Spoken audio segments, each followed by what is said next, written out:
After a long trip from Eden, we cross the lake's entrance bar and then head up to the Flagstaff jetty to get Ted ashore for a well-earned wee.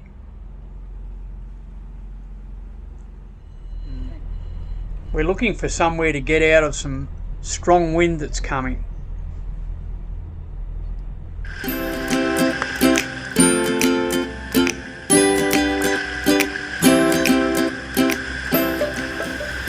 Well, we don't wear skimpy bikinis. Hell, it frightens me when I take my shirt off. There's definitely no one pregnant here. This is motor sailing for old dudes. We do live on a boat, and we do cruise extensively along the Australian coast. Join us and visit some great destinations. Learn how to look after a boat and live off grid. It might even get you enthused to do the same thing.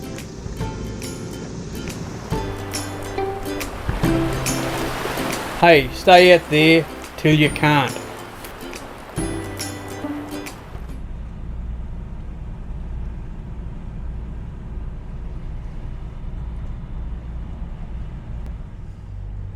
Well, we just came up to Flagstaff, the Flagstaff jetty, and we've taken Ted ashore.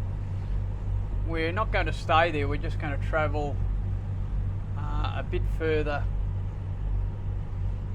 up into the lake system and try and get some shelter out of the wind. There's a bit of wind coming tomorrow, so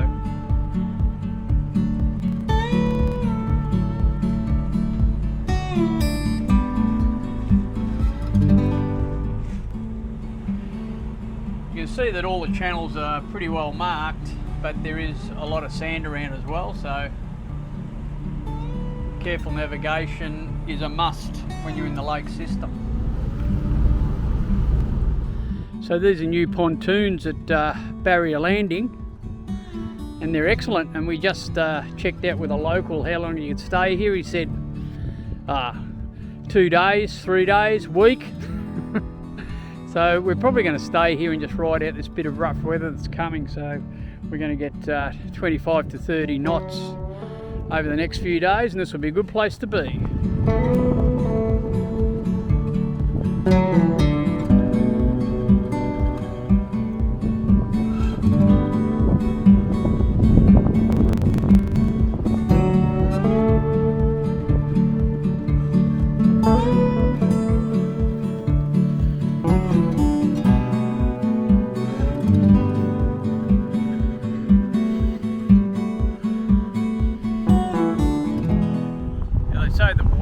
Beach is one of the best beaches in the world. This one, it's a pretty good beach, and it goes for 90 miles. As far as you can see in both directions.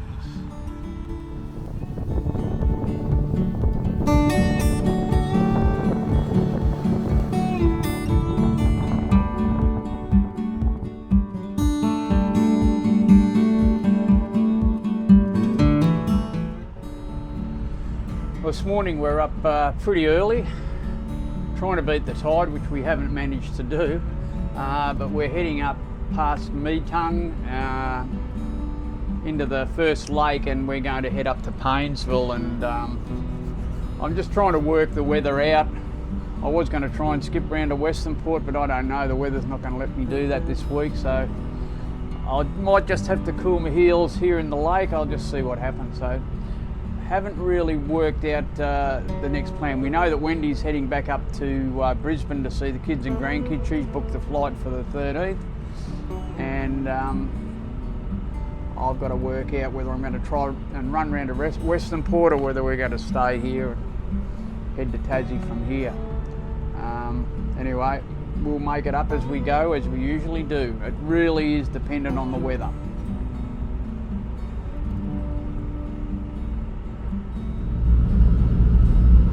This is the little village of Meetung. We go through this place. We're just going past this morning. Yeah.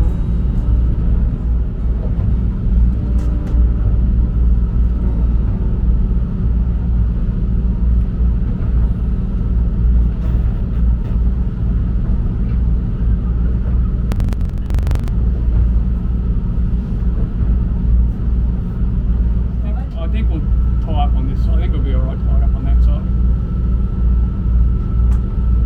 I'll have to have a look. Oh, this is it here. Huh? Right here. Yeah. Oh, not here, a little bit up. Not further far.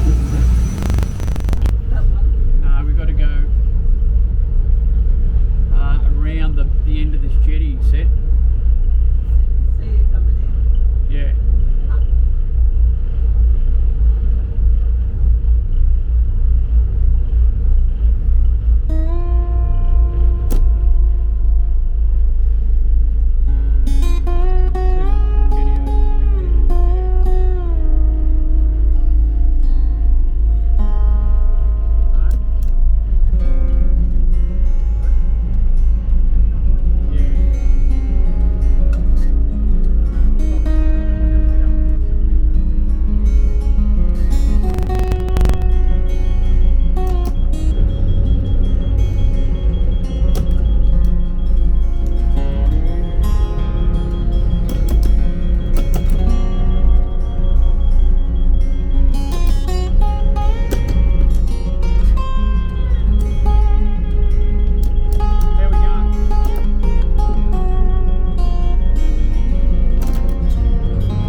So what do you think about this home, Warm?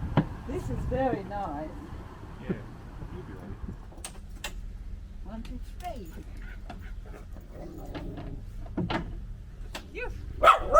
So what now?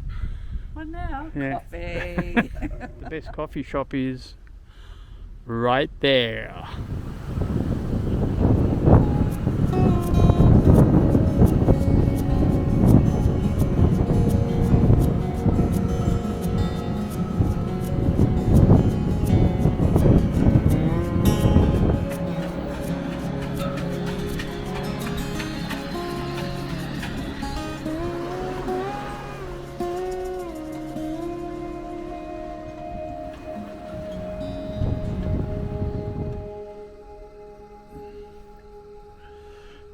So what are you doing, Mom?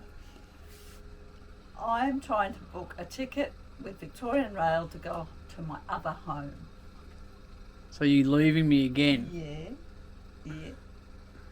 I'm going to Melbourne to have girls' time with Arena, and then I'm going home. Okay. So it looks like I have to get another doona out. As long as it's only another dinner. I was wondering what you're going to say there. Well, this weather is just crazy. It's summertime. Got down to 7 degrees last night. I've got the diesel heater fired up. The wind's blowing it up around 30 knots, and I'm glad we're here in the lakes actually. But Wendy's on the train tomorrow. She's going to Melbourne to catch a plane home for Christmas, so she's leaving the boat.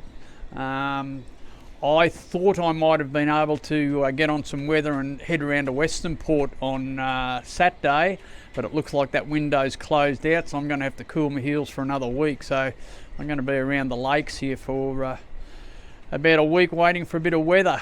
But I think the plan is to get the boat around to Western Port, and I'll spend Christmas with my kids there. We'll just see how it all goes. But as usual, I'm just guided by the weather. There's not much you can do about it. It's bloody cold and miserable for summer though, I'll tell you.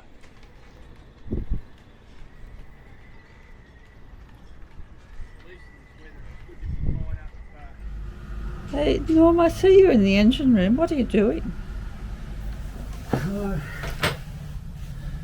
I'm trying to fix a little diesel leak we've got in the injector pump. So I'm pulling out the delivery elements out of the top of the pump, and there's an O-ring that's on there, and they've all gone flat and squashed over the years and hard, so I'm just going to replace those seals, and that'll fix diesel leaking into the bilge.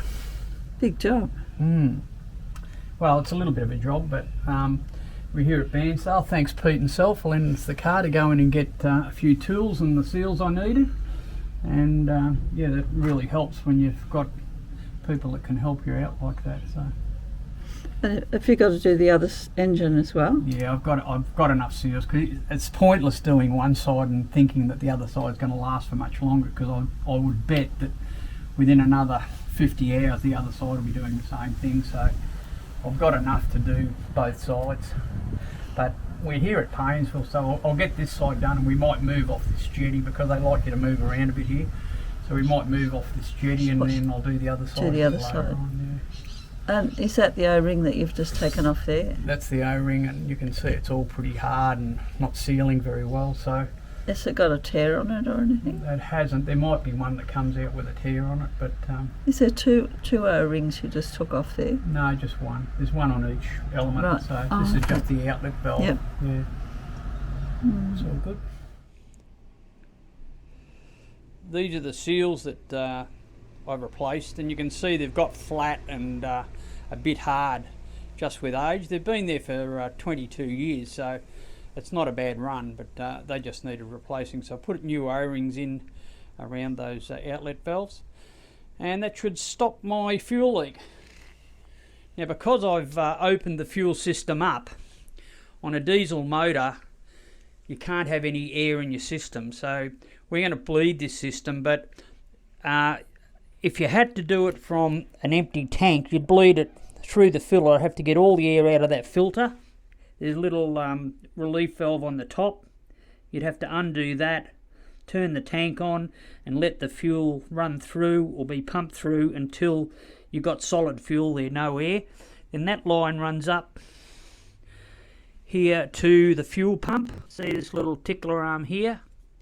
So that arm there, you can pump that up and down, and that'll pump fuel from your lift pump. This is what you call a fuel lift pump. It's a low pressure pump. It'll pump it up through a line into your injector pump. Now this is my fuel injector pump here, and on this particular model I open that, and that'll let me pump fuel through the injector pump to get all the air out of the injector pump, and then you've got solid fuel up to your pump. Now what you have to do once you've done that is bleed these injector lines. So these lines coming from the top of your pump, they run all the way up onto the top of your injector. That's the injector that squirts fuel into your motor. So what I'm going to have to do now, the only way you can bleed them, and if you get air in those lines, what happens when the pump is trying to pump fuel into the injector, it's got to pump it up under pressure, and it's got to pump enough pressure to actually crack the injector open. So if there's air in there, what happens? The air contracts and expands, contracts and expands. The injector will never open, and the engine will never fire up because you're not giving it any fuel. So what I've got to do is get air out of these lines, and what I do there is I just leave these lines open a little bit, and I'll get Wombi to, they're just sort of backed off half a turn from being tight. And what I'll do, I'll get Wendy to crank the motor over. When I see fuel starting to come out around this fitting, I'll close that one, and I'll get her to crank it a bit more. When I get fuel coming out around that fitting, I'll close that one. I'll get her to crank it a bit more, and I'll do the same with the whole four of them. Now it may start and run really rough when you're halfway through it, but just let the air get out, and then she'll start running pretty well, and all the air will be out of these lines, and the motor should be running as it should. Right, try it again. Yeah, it worked.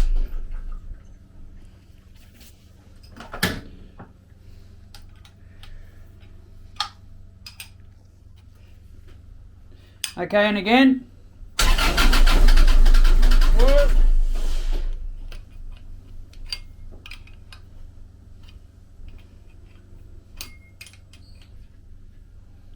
Okay, and again.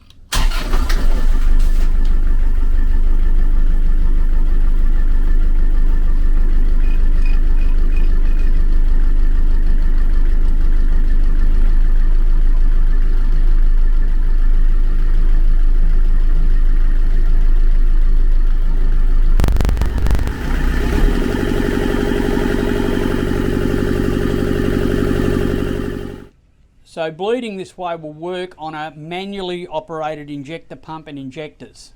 So most of the old motors and motors that I believe you should have in boats manually operated, so they're mechanical injector pumps and mechanical injectors. If you've got a common rail diesel to around these days, it's a totally different kettle of fish. You've got to have different pumps and different ways of doing it. But on the old standard type mechanical motors, this is the way you bleed your injector lines. So look, hope that's helped. If it has, please subscribe to the channel and watch some of the other videos. Anyway, I better get back to work, get this motor finished and do the other one.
Well, it's back to a pretty lonely boat. No Wombi, no Ted.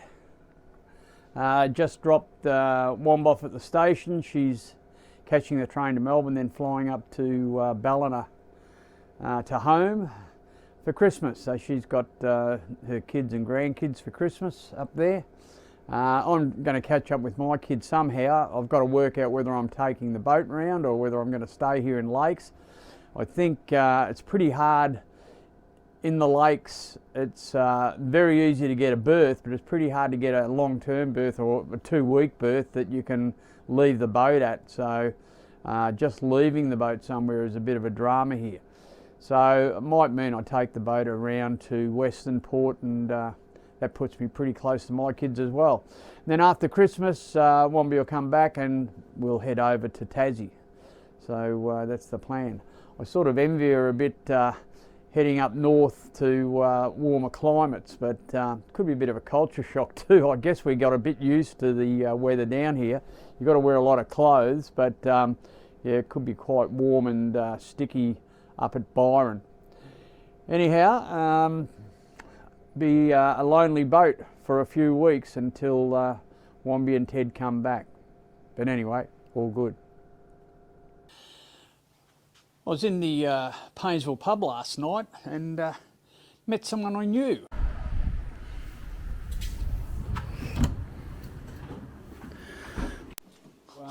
When you become really good at YouTube, these are the sort of accommodation you can sort of live in. Have a look at this. This is where Stu hangs out in Gippsland Lakes. I'll just take her for a little look. Wow. You can see Radco on the wharf there, can't you?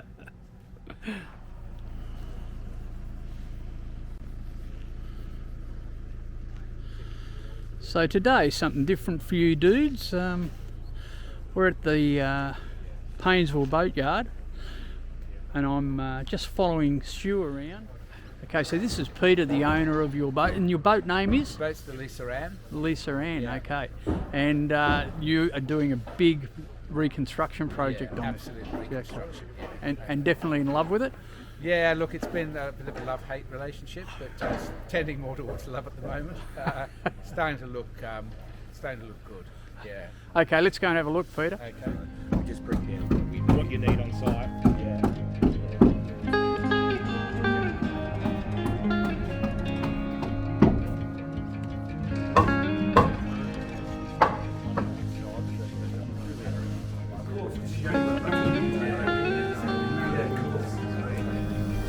All those ribs have been replaced.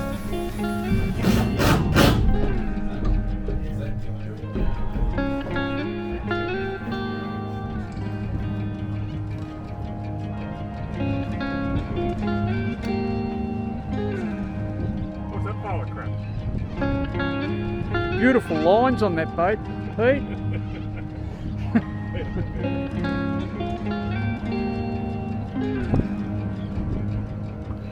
Here we are in the Gippsland Lakes. The beautiful Gippsland Lakes, out on an afternoon sail with Music Maker and a good friend Pete and Sal, or good friends Pete and Sal, who live in this lovely area and have looked after me very well since I've been here. Thanks Pete. Sal. This is Sal, the competent helmswoman.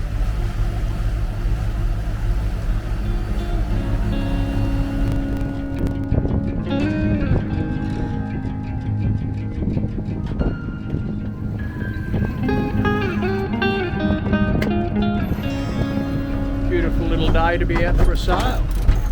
Nice little bit of breeze, about 10 to 15 from the southwest, I think.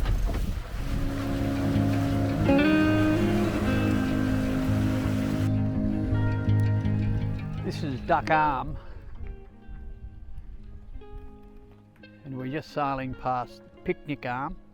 A couple of really sheltered little spots in the lake system. Pete reckons it's beautiful here all the time, but I've only seen a day of it so far. It is pretty special when it's like this, and It's always like this. check out the spread.